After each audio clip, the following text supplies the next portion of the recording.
The Celestial Lounge occupied the observation deck of Helix Station, offering panoramic views of the cosmos that made patrons feel like they were drinking among the stars. Cassidy Wells moved through the low-lit space with practiced efficiency, her tray balanced perfectly as she navigated between tables of wealthy travelers and business executives. At 24, she'd been working at the lounge for 3 years, saving every credit she could toward her dream of becoming a xenolinguist. The pay was decent, the tips better, and most importantly, the position came with station housing. After growing up in poverty on a struggling colony world, stability mattered more than ambition. "Another Centaurian whiskey," a deep voice said as she passed a corner booth. Cassidy turned and felt her breath catch. The man sitting alone was striking, dark hair slightly disheveled, sharp green eyes that seemed to see too much, and an expensive suit that fit him perfectly. There was something magnetic about him, a presence that made her hyper-aware of her own heartbeat. "Right away, sir," she managed, cursing herself for the slight tremor in her voice. When she returned with his drink, he looked up and really saw her. Not the way most patrons did, with casual dismissal or entitled expectation, but with genuine interest. "Cassidy," he said, reading her name tag. "Have you worked here long?" 3 years. She should have moved on, but something about his attention held her in place. "Are you here for the tech conference?" "Unfortunately, yes. 3 days of presentations about innovations I helped develop." He smiled ruefully. "I'm Theo Bancroft." The name clicked. Theo Bancroft, founder of Nexus Technologies, billionaire innovator who'd revolutionized quantum computing before age 30. And he was sitting alone in her section, looking at her like she was the most interesting thing in the room. "I know who you are," Cassidy admitted. "Your keynote speech is tomorrow. Everyone on station has been talking about it. Will you be there?" Something in his tone suggested her answer mattered. "I'll be working the lunch shift." She gestured around the lounge. "This is my world, not conference halls." "Pity." Theo's green eyes held hers. "I have a feeling you'd ask better questions than most of the attendees." They talked between her other tables, conversations that should have been brief and professional but kept extending. He asked about her life, her dreams, and actually listened to her answers. She learned he was lonely despite his success, isolated by wealth and expectations, exhausted by people who wanted things from him. Hours passed. The lounge emptied until they were nearly alone, the nebula beyond the windows painting everything in shades of purple and gold. "I should let you close up," Theo said finally, but he didn't move to leave. "My shift ended 10 minutes ago," Cassidy admitted. "I've just been talking." The air between them crackled with unspoken possibility. Cassidy had never done anything impulsive in her life, every decision carefully calculated for survival and progress. But looking at Theo, feeling this inexplicable connection, she wanted to be reckless just once. "Come have a drink with me," Theo said softly. "A real drink, not as your customer. Just two people who don't want this conversation to end." Cassidy knew she should say no. Nothing good came from getting involved with billionaires who would leave in 3 days and forget she existed. But she found herself nodding. They went to his suite in the station's luxury hotel, a space that probably cost more per night than her monthly salary. Theo poured expensive wine, and they sat by the window watching the stars, talking about everything and nothing. "I'm leaving tomorrow," Theo said eventually, his voice rough. "Back to Earth, back to obligations and expectations and the life that never feels quite real." "Then tonight is all we have," Cassidy heard herself say. He turned to her, his green eyes searching her face. "Is that enough? One night, no promises, no expectations beyond this moment?" Cassidy thought about her careful life, her calculated decisions, her dreams always deferred for practicality. For once, she wanted something just for herself. Something wild and real and hers. "Yes," she whispered. Theo kissed her then, slow and deep and full of the longing that had been building all evening. Cassidy responded with equal hunger, her careful control finally shattering. They moved to the bedroom, hands exploring, clothes falling away, until there was nothing between them but skin and starlight. "You're sure?" Theo asked one last time, poised above her, his expression both desperate and tender. "I'm sure," Cassidy said, not admitting that she'd never been sure of anything less and more simultaneously. That she'd never done this before. That she was terrified and thrilled and possibly falling for a man she'd known for 6 hours. What followed was overwhelming in its intensity. There was pain, sharp and unexpected, but Theo was gentle, attentive, making sure she felt pleasure alongside the discomfort. Cassidy clung to him, tears streaming down her face from the intimacy of it, the vulnerability of letting someone see her so completely.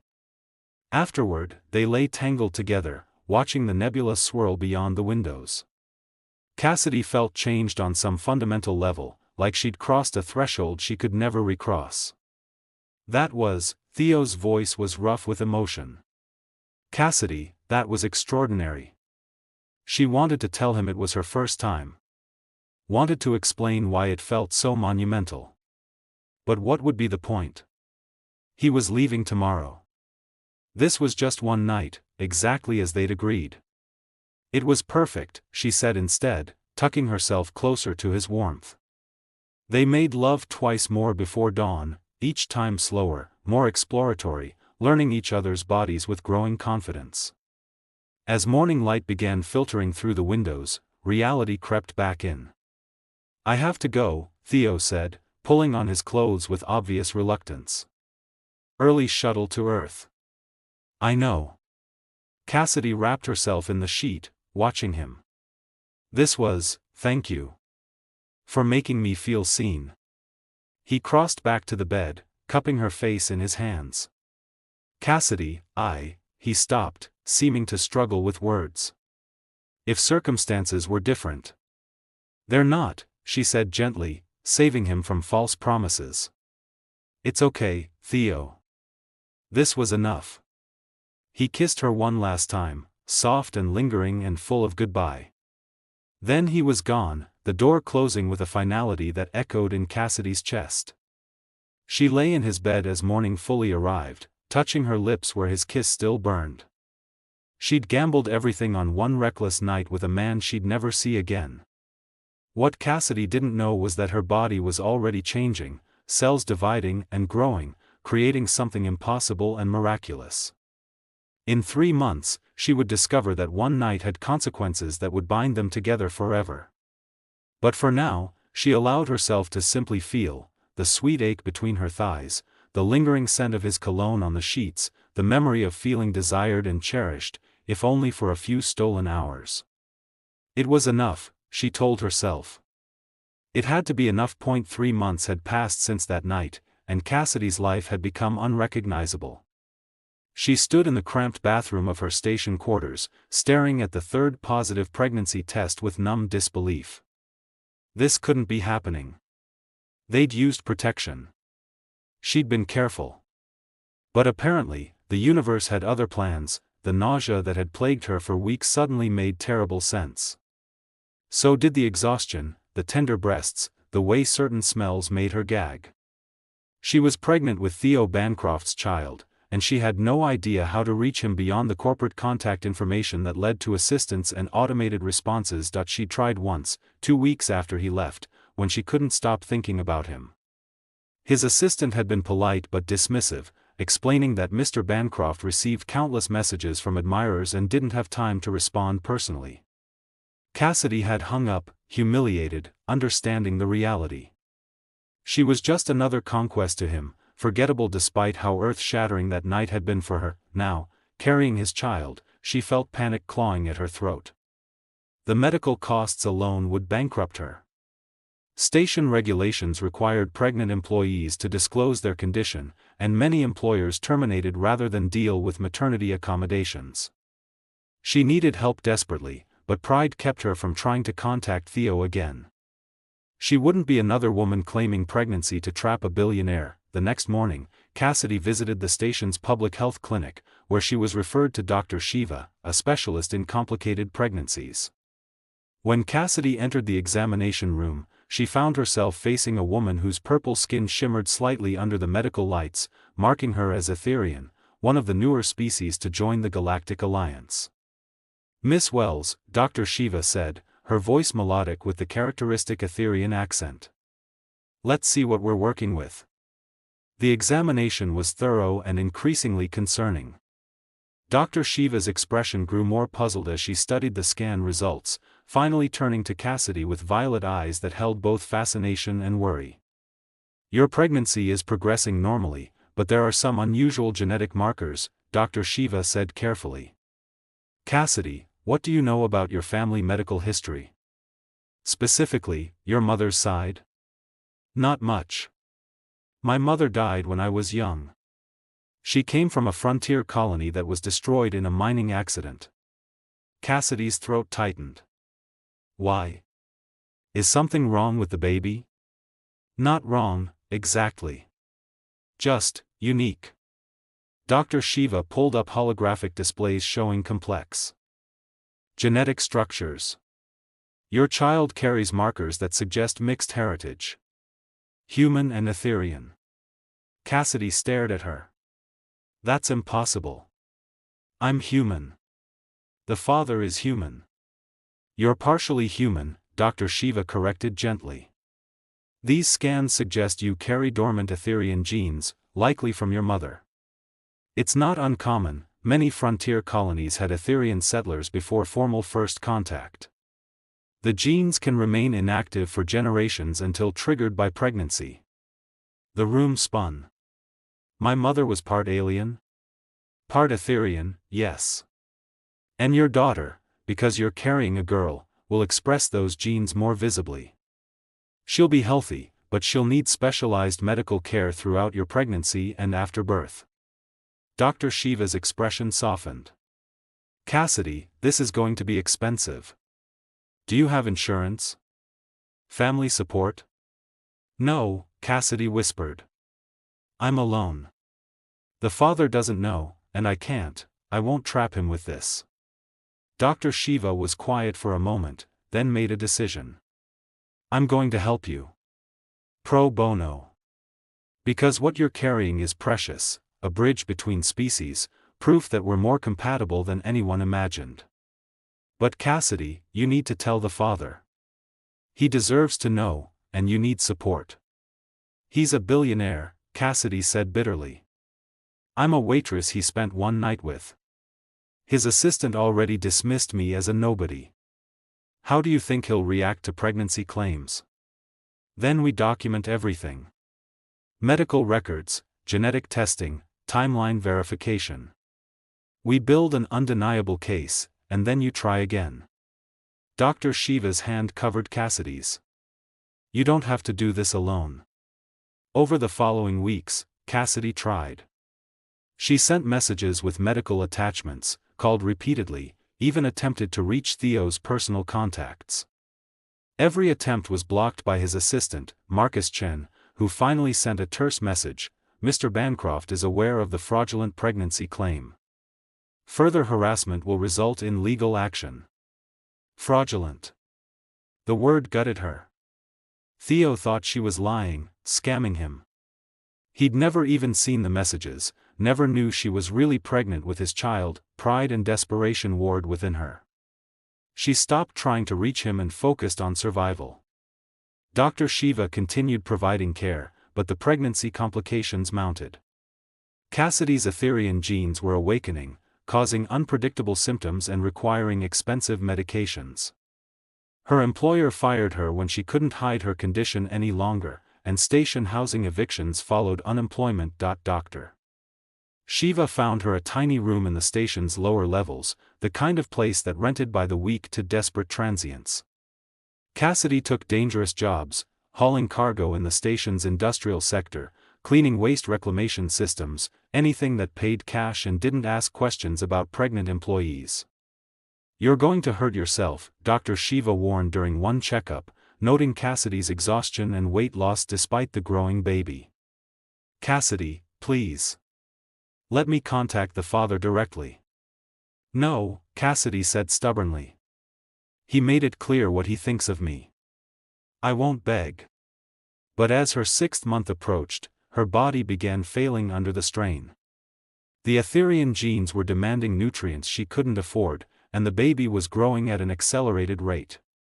Dr. Shiva prescribed expensive supplements, but Cassidy couldn't pay for them. She rationed her medication, skipped meals, worked herself to exhaustion. It all came crashing down on a Tuesday morning in the public transit hub. Cassidy was hauling a cargo container across the transit platform when the world tilted violently. She'd skipped breakfast, again, because she needed the credits for this week's medication. The container slipped from her grip, and she felt herself falling, unable to catch herself as darkness rushed in. Strong arms caught her before she hit the concrete. Through the fog of near unconsciousness, Cassidy heard a familiar voice, one that haunted her dreams for 3 months. Someone call medical. Now. She forced her eyes open and found herself looking up into Theo Bancroft's shocked green eyes. He was here, impossibly here, holding her like she weighed nothing despite her pregnant belly. For a moment, neither of them could speak, the recognition crackling between them like electricity. Cassidy? His voice cracked. What, you're? Then his gaze dropped to her obviously pregnant stomach, and his face went completely white. The arms holding her tightened convulsively. No, Cassidy gasped, panic flooding through her exhaustion. She couldn't do this, couldn't face his rejection in person. Let me go. Please. She tried to pull away, but her legs wouldn't support her. Theo held her carefully, his expression shifting from shock to something harder to read. You're pregnant, he said, the words flat with disbelief. Very observant, Cassidy managed, hating the tears that burned her eyes. Now please, just let me go. I'll disappear. Again. You can forget this happened. Is it mine? The question was quiet, almost afraid. Cassidy wanted to lie. Wanted to protect herself from whatever rejection was coming. But she'd never been good at dishonesty. Yes. Theo made a sound like he'd been punched. His hand moved toward her stomach, then pulled back. How far along? 6 months. 6 months. He was calculating, she could see it in his eyes. That night. The only night. The only night, she confirmed bitterly.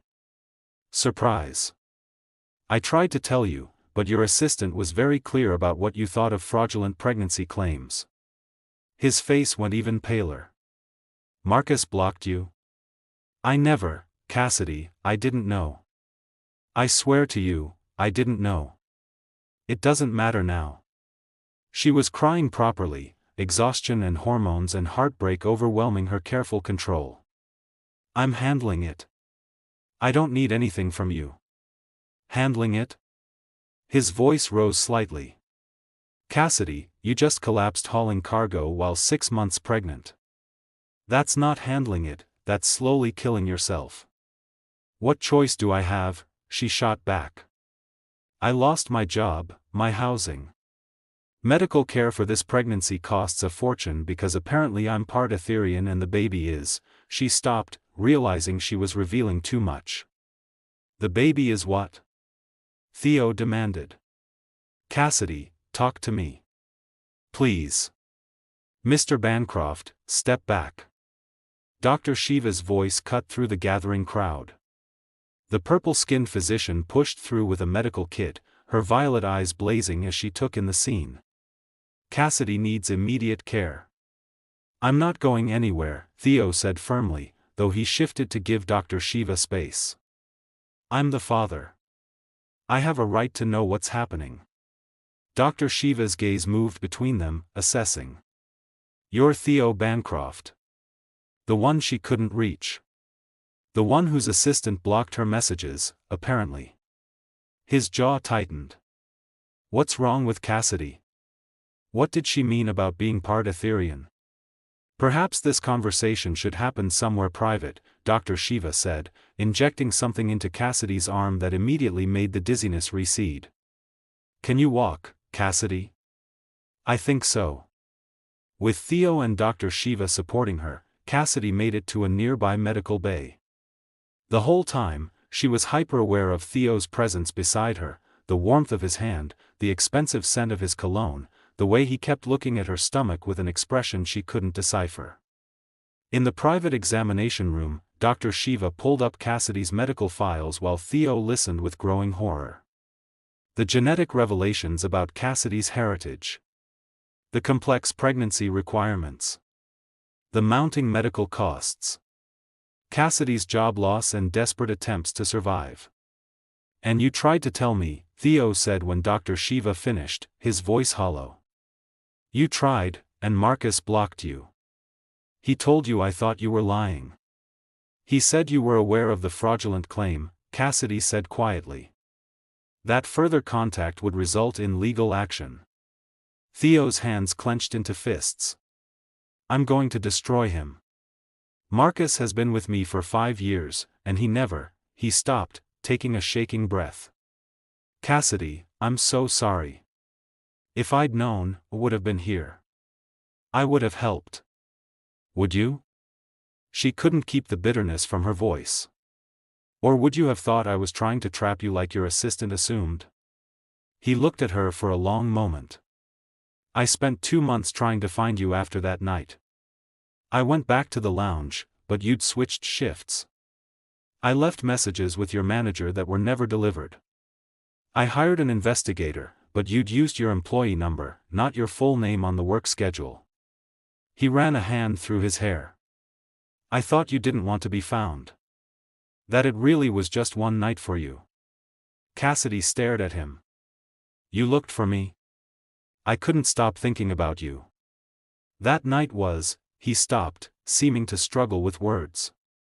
"It meant something to me, Cassidy. I didn't want it to end." "Then you need to know something else," Dr. Shiva interjected quietly. "Cassidy was a virgin when you were together. This pregnancy, this child, you're the only man she's ever been with." Theo went completely still, his green eyes fixed on Cassidy's face. "You were, why didn't you tell me?" "Because it was supposed to be just one night," Cassidy whispered. "No strings, no expectations. I didn't want you to feel obligated or guilty. I just wanted to feel desired for once in my life." "Obligated?" His voice cracked. "Cassidy, you gave me something precious, and I didn't even realize. I should have been more careful. I should have." "You were perfect," she said, tears streaming down her face. "That night was perfect. The pregnancy isn't your fault. Birth control fails sometimes." Theo crossed to her, kneeling beside the examination bed so they were eye level. "Listen to me carefully. I'm going to fix this. All of it. You're moving into my residence today, no arguments. All medical care will be handled by the best specialists available. You'll never have to worry about credits or housing or anything else again." "I don't want your charity," Cassidy said stubbornly. "It's not charity. It's me taking care of my child and the woman carrying her. Cassidy, we made a life together. That changes everything." "Does it?" She searched his face. "Or are you just doing what you think is right?" "I won't be your obligation, Theo." He took her hand, his thumb tracing patterns on her palm. "You were never just one night to me. These 3 months, I haven't been able to forget you. I've compared every woman I've met to you, and they all came up short. Finding out you're pregnant, it terrifies me, yes. But it also feels right in a way I can't explain." "Mr. Bancroft," Dr. Shiva interrupted gently, "Cassidy needs rest and proper nutrition immediately. Whatever you two need to discuss can wait until she's stabilized." "Then let's get her stabilized," Theo said firmly, standing. He looked at Cassidy with an intensity that made her breath catch. "We have a lot to talk about. But first, I'm going to make sure you and our daughter are safe." Is that acceptable? Cassidy wanted to refuse. Wanted to maintain her independence and pride. But she was so tired, so scared, and the relief of not facing this alone anymore was overwhelming. Okay, she whispered. But Theo? I need you to understand something. I didn't tell you about being a virgin because I wanted you to feel special. I told you because you deserve to know that this, she gestured to her stomach, isn't some scheme. I'm not trying to trap you. I just want our daughter to be healthy. Theo's expression softened. I know, Cassidy. I know. He leaned forward and kissed her forehead gently. And for the record? You didn't trap me. I'm exactly where I want to be. As Dr. Shiva began arranging immediate care and Theo made calls to set up everything Cassidy needed, she allowed herself to feel something she hadn't felt in 3 months, hope. Maybe this impossible situation could work. Maybe one reckless night could lead to something real and lasting. Or maybe she was just setting herself up for a different kind of heartbreak. Only time would tell.